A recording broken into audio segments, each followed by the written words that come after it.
Assalamualaikum warahmatullahi wabarakatuh. Kami dari kelompok 8 MKS 3B akan mempresentasikan mengenai kepemimpinan dan kekuasaan.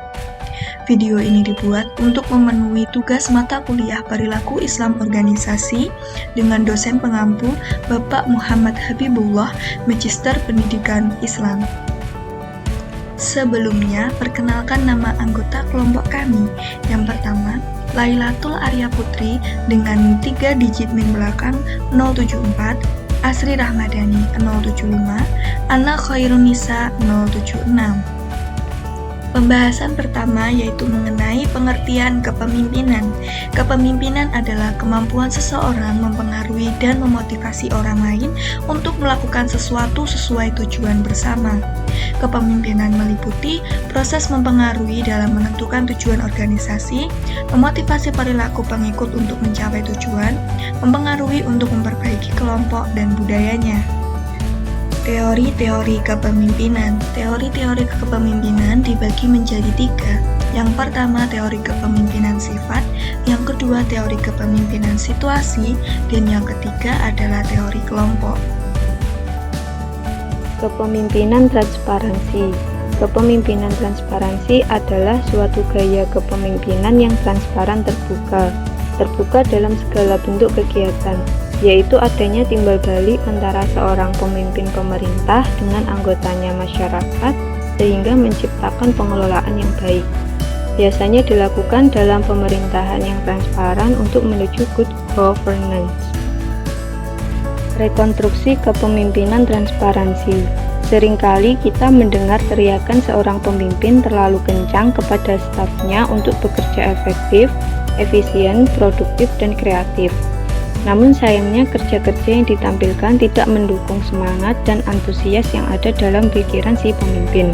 Oleh sebab itu, suatu keberhasilan hanya dapat diperoleh jika prinsip dan nilai transparansi dalam proses kepemerintahan daerah direkonstruksi kembali demi mewujudkan pemerintahan yang baik. Prinsip-prinsip kepemimpinan transparansi. Yang pertama, prinsip komunikatif. Komunikasi saling berhubungan, sehingga informasi dan pesan yang disampaikan dapat diterima dengan baik. Yang kedua, prinsip konsistensi. Kegiatan secara terus-menerus dengan tekun dan benar tanpa keluar dari jalur batasan yang ditentukan. Yang ketiga, prinsip kohesivitas. Adanya saling ketergantungan antara pemimpin dan bawahannya atau dengan publik untuk mencapai tujuan. Yang keempat, prinsip partisipatif.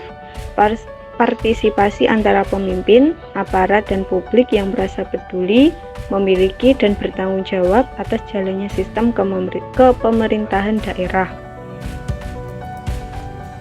Pengertian kekuasaan. Kekuasaan adalah kemampuan untuk menggunakan pengaruh pada orang lain. Artinya, kemampuan untuk mengubah sikap atau tingkah laku individu atau kelompok dan mengubah keputusan atau kejadian. Dalam pembicaraan umum, kekuasaan dapat berarti kekuasaan golongan, kekuasaan raja, kekuasaan pejabat negara.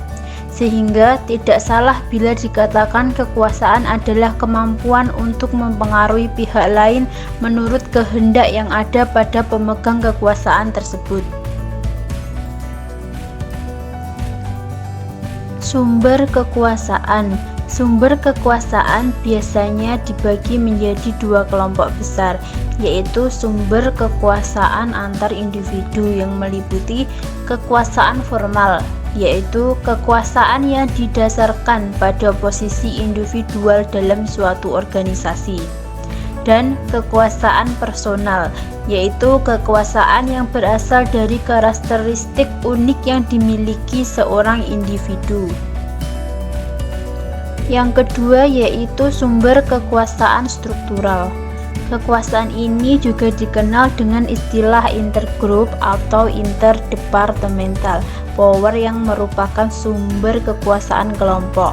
Sumber dan penggunaan kekuasaan pada tingkat kelompok, khususnya departemen yang ada di dalam suatu organisasi memiliki nilai yang tinggi dalam studi tentang perilaku organisasi. Departemen atau kelompok dapat berasal dari 5 sumber yang potensial yang mungkin saja saling tumpang tindih, yaitu yang pertama ketergantungan, yang kedua kesentralan, yang ketiga sumber dana, yang keempat ketindaklanjutan, dan yang kelima menghadapi ketidakpastian.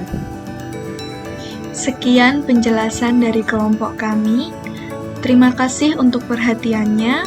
Wassalamualaikum warahmatullahi wabarakatuh.